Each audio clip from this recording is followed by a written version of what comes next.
आपण थेट सोलापूरमध्ये जाऊयात. दत्तात्रय भरणे बोलतायत. झालेली आहे. राष्ट्रवादी काँग्रेस पक्षामध्ये निश्चित प्रकारे अनेक नवीन तरुणांचा त्यांना सगळ्यांना वाटते की आम्हाला कुठेतरी पक्षाने आमच्यावरती जबाबदारी टाकावी, आम्हाला नगरसेवक पदाची जबाबदारी ठेवावी. युवकांची प्रचंड अशी इच्छुकांची संख्या आज आमच्याकडे आणि आज बऱ्याच जणांनी प्रवेश केलेला आहे, पाठीमागे प्रवेश केलेला आहे आणि येणाऱ्या काळामध्ये सुद्धा निश्चित प्रकारे अनेक मोठे मोठे कार्यकर्ते, मी आज तुमच्यासमोर नावं सांगत नाही, हे राष्ट्रवादी पक्षाकडे इच्छुक आहेत. त्यांचंही निश्चित प्रकारे येणाऱ्या काळामध्ये दादांच्या कानावरती घालून त्यांचं पण निश्चित प्रकारे पक्षामध्ये प्रवेश करून घेतले जाणार आहेत. त्यामुळे येणाऱ्या जिल्हा परिषदेच्या पंचायतीच्या निवडणुकीसाठी, महानगरपालिकेच्या निवडणुकीसाठी, नगरपालिकेच्या निवडणुकीसाठी राष्ट्रवादी काँग्रेस पक्षाची आमची टीम ही सज्ज आहे. निवडणुकीला सामोरं जाण्याचा सर्वांनी निर्णय घेतलेला आहे.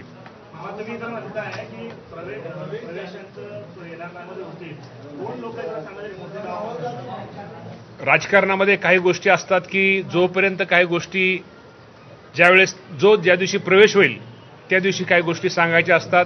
त्यामुळे राजकारणात ते कदाचित सिक्रेट असेल, त्यामुळे तुम्ही काळजी करू नका. येणाऱ्या दिवसामध्ये खूप काय चांगले नेते तुम्हाला राष्ट्रवादीमध्ये प्रवेश केलेले दिसतील.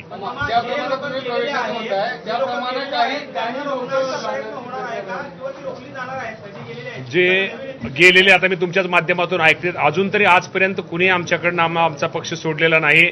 त्यांचाही दादांवरती आणि दादांचा त्यांच्यावरती विश्वास आहे, त्या बाबतीमध्ये कुणी केलेलं नाही. जर त्यांचा कोणाचा गैरसमज असेल तर तो गैरसमज दूर करण्याचा प्रयत्न हा राष्ट्रवादी पक्षाच्या माध्यमातून दूर केला जाईल. उद्या दत्तात्रय भरणे जरी राष्ट्रवादी पक्ष सोडून गेला तर दुसरी राष्ट्रवादीची टीम प्रत्येक ठिकाणी तयार असते. पण दत्तात्रय भरणे गेल्यानंतर राष्ट्रवादीला इतका फरक पडतो असं काही नाहीये. परंतु अनेक नवीन लोक राष्ट्रवादीत प्रवेश करण्यात इच्छुक आहेत आणि येणाऱ्या काळामध्ये तुम्हाला सर्वांना ते दिसेल. मी दत्तात्रय भरण्याचं म्हटलेलं आहे, असा अर्थ नाही. अजिबात अर्थ तसा घ्यायचा विषय कारण मी दत्तात्रय ठीक आहे ना. ऐका ना, एक मिनिट, काही लोकांना अडचणी असतात, काही कुणाचं दुःखद काही घटना घडलेल्या होत्या, कुणाच्या काही होत्या, त्यामुळे ते कदाचित आलेले नसतील. पण त्यांचा गैरसमज दूर करण्याचा प्रयत्न आम्ही शेवटच्या दिवसापर्यंत करणार आहोत.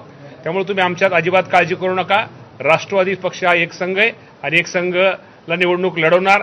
गेल्या वेळेस पक्ष सोलापूर जिल्ह्यामध्ये, शहरामध्ये आणि ग्रामीण भागामध्ये चित्र आम्ही म्हणणार नाही की आमची मेजॉरिटी आमचं सगळंच होईल, पण येणाऱ्या काळामध्ये तुम्हाला राष्ट्रवादी पक्षामध्ये चांगलं चित्र, मागच्या वेळेस पक्षा तुम्हाला आकडे जास्त दिसतील. महायुती आज तरी आम्ही महायुती म्हणूनच निवडणुका लढवतोय, महायुती म्हणूनच शेवटी निर्णय घेतोय. परंतु शेवटी हा निर्णय मुख्यमंत्री आणि दोन्ही उपमुख्यमंत्री घेणार आहेत. शेवटी त्यांचे पण काय कार्यकर्ते आहेत, आमचे पण काय कार्यकर्ते आहेत, एका वार्डामध्ये 10-20 जण इच्छुक आहेत.